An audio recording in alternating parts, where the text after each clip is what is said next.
Welcome back to my online cancer recovery diary. Let's talk exercise and cancer.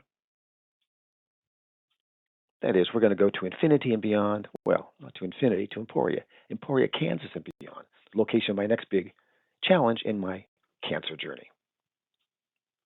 Our story starts about 5 years ago when I received my tentative prostate cancer diagnosis. I say tentative because I needed to undergo a biopsy.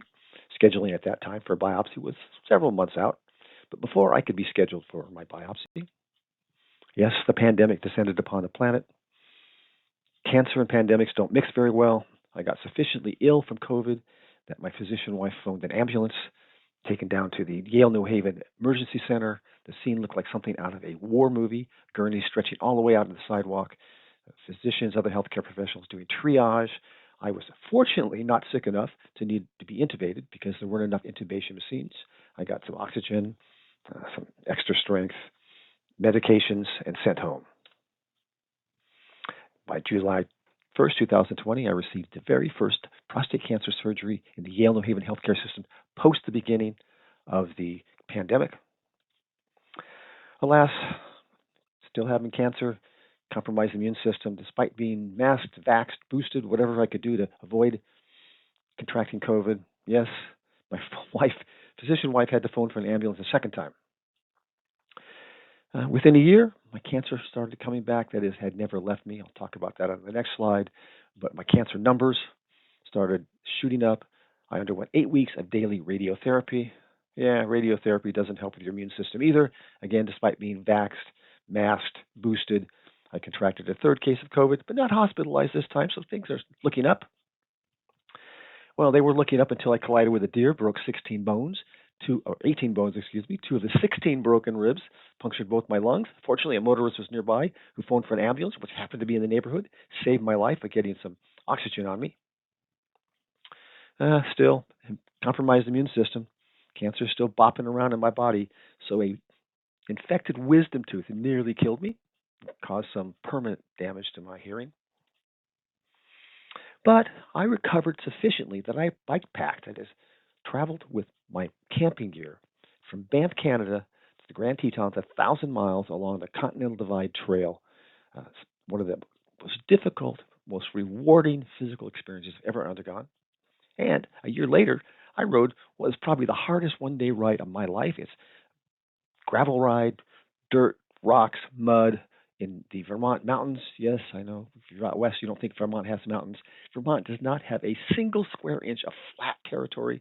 This was 13,000 feet of climbing over 100 miles on dirt, gravel, rocks through streams. An amazing day. And then, just to torment myself more, this past June, I rode a 100-mile unbound gravel ride with 5,000 feet of climbing in Emporia, Kansas, and we're going to return to Emporia at the end of this thrilling episode of my prostate cancer diary. Now, let's side trip to 2 critical cancer markers that have influenced and informed my cancer journey. The first was in July 2020. I had my prostate and a dozen lymph nodes removed. Within a year of that time, my prostate specific antigen measure, that is a protein molecule that the prostate produces, started increasing. Well, I hadn't had a prostate for a year at that time, so clearly there was still cancer floating around in my body. And why, I wondered? Well, this was from the lab report from my prostatectomy and lymph node removal. That is, my surgeon sent the tissues to the lab. When my PSA started increasing a year later, I inquired with my surgeon. He scheduled me for radiation therapy. When I went in for radiation therapy, the nurse and then my radiation oncologist said to me, "You have a positive margin." And I said, "Wow, what's that?" Well, a positive margin means the outside edge of the tissue your surgeon removed was cancerous, which almost certainly means that there's cancer remaining in your body. Both the oncological nurse and the radiation oncologist said to me, "You didn't know this?" Well, maybe I read the lab report. I read the lab report. Maybe I saw this. These are multisyllabic words I don't know. I suspect if I saw this, I thought positive was a good sign. No, positive was a terrible sign. And when my PSA started increasing, which led to this radiation therapy, which led to me discovering my positive margin, I also requested a DNA test of my cancerous bits that the pathologist still had in his freezer, and I got this score. That is, I have a Decipher score, a genomic score measuring the aggressivity of my cancer that's still in my body, and I got zero point 0.9 out of 0 to 1. That is about as aggressive a flavor of cancer as it possibly could have. Given those two bits of evidence, one, the positive margin, which is a very negative thing to have, and two, the aggressivity of my cancer, we know how this is going to turn out. This is exactly what I say to my oncological team whenever I have conversations, and they do not disagree. But to quote one of my favorite movies of all time, The Princess Bride, I am still mostly alive.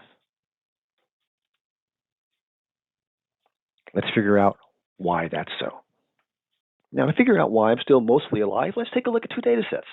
The first, my PSA score over time, that is my prostate-specific antigen measure. Again, that is a protein molecule that the prostate produces. Haven't had a prostate for 5 years. I should not have any PSA. I do have measurable PSA, and sometimes it increases rather dramatically. Sometimes it decreases rather dramatically. What is that about? That's about exercise.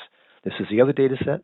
This is my cycling that I record on the app for the obsessive exerciser, cyclists, runners, swimmers, triathletes. We obsessives keep our data up online so we can track it ourselves and so that we can praise one another. It's a social medium as well. We encourage our fellow obsessives to exercise. And you can see they're almost perfectly inversely related. That is, when my cycling increases, my PSA goes down and vice versa. And you can see in particular early this year, January and February. So I came into that time period averaging about 100 miles a week. Last year, I averaged 160 miles a week throughout the entire year, cycling 8,300 miles. But no cycling in January, February. Why? Because I contracted a pulmonary infection, which mixed with my cancer, which clearly is there from my PSA measure, made it impossible for me to cycle. Not just impossible for me to cycle, but I had such difficulty breathing that I'd walk up a single flight of stairs in my home and panic because I couldn't breathe. And yes, indeed, physician wife and ambulance to the rescue, got taken to an emergency room. Eventually, I connected with a pulmonologist who gave me some magic sauce, magic puffer, got my pulmonary infection under control, hopped back on my bicycle, and you can see it. My PSA just went down. In that time when my PSA is skyrocketing, my Yale oncologist did everything but tell me I needed to arrange my funeral. But I don't have to now because it's under control. But I've been thinking about my funeral. What do you think about a destination funeral? I know. Usually reserved for weddings, but I'm thinking this could be something unusual. And you know what? Those of you who know me think, where should I scatter my ashes? I think I should scatter my ashes over the old Gibson plant in Kalamazoo, Michigan. Okay, maybe not. Let's hold that thought. Back on track. Let's go back to why I'm still alive, or at least mostly alive. And let's look at the relationship between exercise and cancer. And in particular, let's start with this June 1st, 2025 study published in the New England Journal of Medicine, the first large-scale study of the relationship between exercise and cancer survival. Trumpeted across the lay news, as here in the New York Times, a first-of-its-kind study adds powerful new evidence to research showing that exercise improves cancer survival. Yeah, I'm still mostly alive. Let's dig a little deeper into that study. A randomized trial at 55 cancer centers around the planet divided the study participants into two groups, a group that exercised and a group that simply was told about how to live healthily, including diet. The study looked at patients from 2009 through 2024, a total of 889, roughly split in half to the exercise group and the non-exercise group.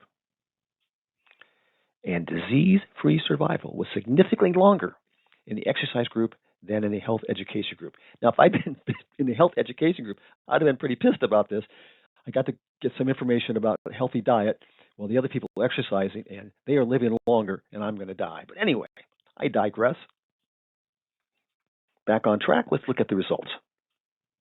5 years out, 80% of the people in the exercise group were cancer-free, compared with 74% in the other group. That is a 28% reduction in the risk of cancer if you were in the exercise group. 8 years out, 10% of the people in the exercise program had died, compared to 17% who only got the health advice. That is, exercising reduced the risk of death over that 8-year period by 37%. Wait, so how is it that exercise can help somebody survive cancer? Well, that New England Journal of Medicine study simply reported the data, didn't make any observations or offer explanations on the relationship between exercise and cancer survival, just that there was a relationship. The researchers were later interviewed in lay press and had a number of observations. In slight particulars, there may be an impact on growth hormones, reduction of inflammation, all sorts of chemical processes that help the immune system fight off cancer. Generalized observation, we know that physical activity regulates several key biological processes that could explain these results, and further research will help us uncover why exercise is having such a positive impact. But the bottom line, definitive evidence that exercise helps with cancer survival. Now, it was only a study of colon cancer patients, but as the physicians and the researchers observed, there's nothing about the study that would limit its impact to only colon cancer sufferers. It applies to any kind of cancer. There were also participants who also were suffering, in addition to colon cancer, breast and prostate cancer, and it helped them survive. And bottom line, says a Yale oncologist, not my Yale oncologist, who left a positive margin in me, thankfully, but this Yale oncologist says exercise as an intervention is a no-brainer and should be implemented broadly. Let's take a closer look at more recent data about the relationship between exercise and cancer. Let's drop in on the virtual conference a week ago offered by the Prostate Cancer Research Institute. There's a link to the YouTube recording of the conference held on November 1st. Again, a week ago exactly. We're going to drop in on the conversation by Robert Newton, who is a professor of exercise medicine in Australia. Okay, let's start simply. Dr. Newton talked about exercise being beneficial pre-treatment, during treatment, survival after treatment, and even helping at the palliative stage. All the way through the cancer journey, exercise helps immune response, helps suppress cancer, helps the person live longer and better. That is particular with hormone therapy. One of the lovely forms of treatment for metastatic prostate cancer is hormone therapy, otherwise known literally as chemical castration. The patient receives medication that prohibits the production of testosterone. Prostate cancer cells love testosterone. They're also really smart. They can eventually mutate, so you can get a couple of years extra life through chemical castration. Doesn't help with your cycling, so I ain't doing it. Helps with recovery from surgery. Helps with recovery from radiation, even makes radiation therapy more effective. I cycle to every one of my radiation treatments Monday through Friday for 8 weeks. I mapped out a 7.5 mile ride both ways with a nice hill midway, a pretty steep hill, so I could detect the effects of the radiation. It makes one weak, fatigued, but also it turns out, I did not know it at the time, really helped with the effectiveness of the radiation and with me tolerating the radiation treatment. And also helps with chemotherapy, which so far I haven't had to undergo. Now, it also produces this thing called myokine. It helps with the production of myokines. Myokine are a small protein molecule that help with immune function, help with regulating testosterone, again critical in prostate cancer, helps with reducing inflammation, helps with blood flow to the tumor area, and helps modulate gene expression that is slowing down the production of cancer cells. This is from a 2018 study, Enhancing Active Surveillance through the potential of exercise medicine. Let's dig a little deeper into the multisyllabic words. Again, the myokines of protein molecules help with slowing the proliferation of cancer cells, help with reducing inflammation, help with assisting the metabolism in fighting cancer, help with increasing the production of T cells, which fight cancer, from a 2021 study. Now, something else critically important is muscle mass. That is, cancer tends to slow body down. Cancer has horrible impact on the immune system. Cancer reduces our ability to maintain muscle mass.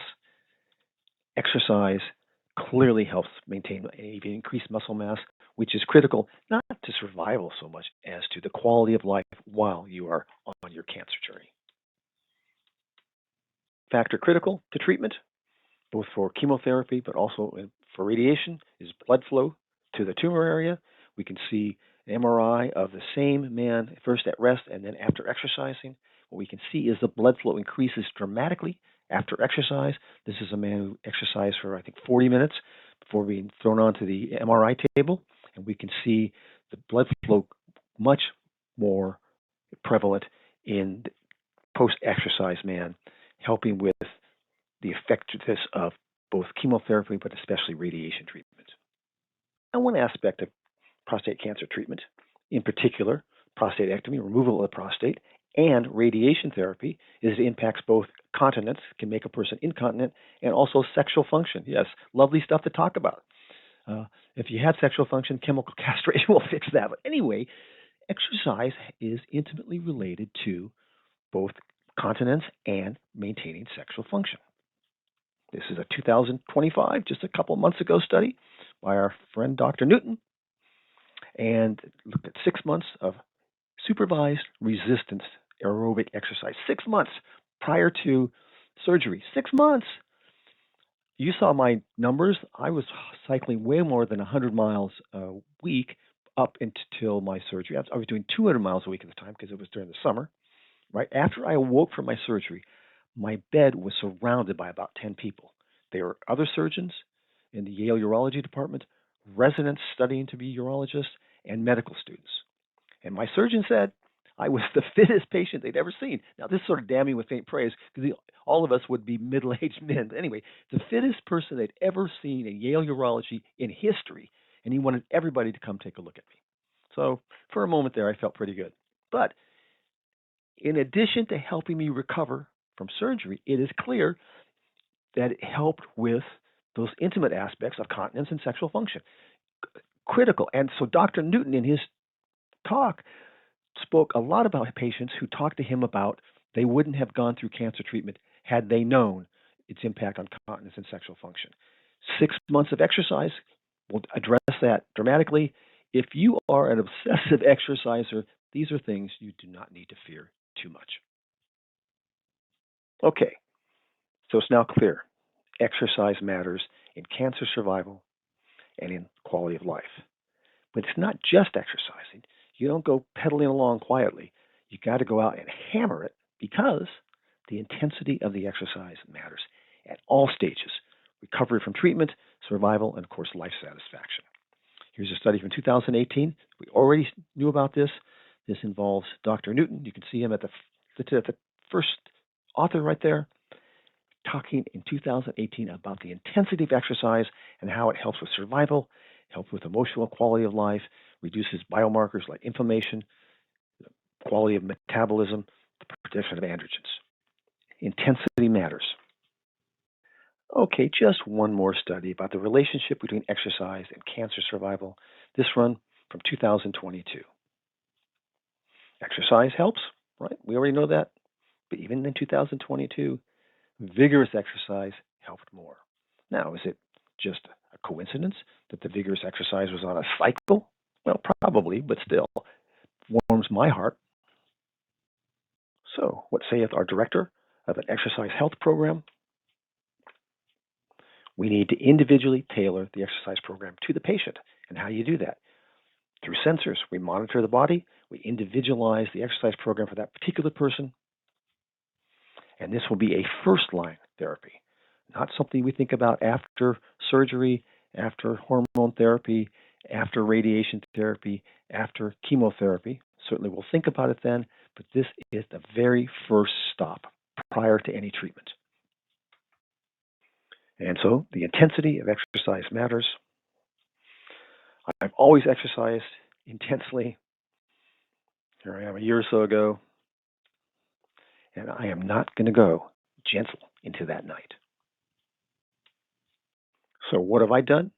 What have I learned from this journey, talking about the intensity of exercise, I'm going to sign up for a coach who will individualize my training for me. This is Training Peaks. It'll give me all kinds of crazy data, performance management, workout type, all types of workout. It'll give me all kinds of crazy data. I'll report later in the next edition of this fascinating online cancer survival journey. But at this point, I'm going to get information about training stress score, chronic training load, training stress balance, and fatigue measurement. So I'm going to get a program like this that will tell me every day of the week what I'm going to do. Could be a rest day.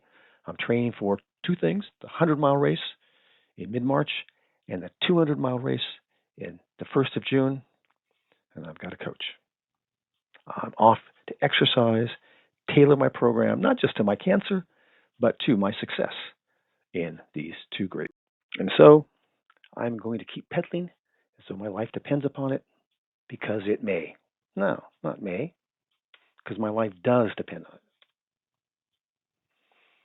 See you next time when I'll report in on those data, the sensors I'll be wearing, and my exercise plan, and the status of my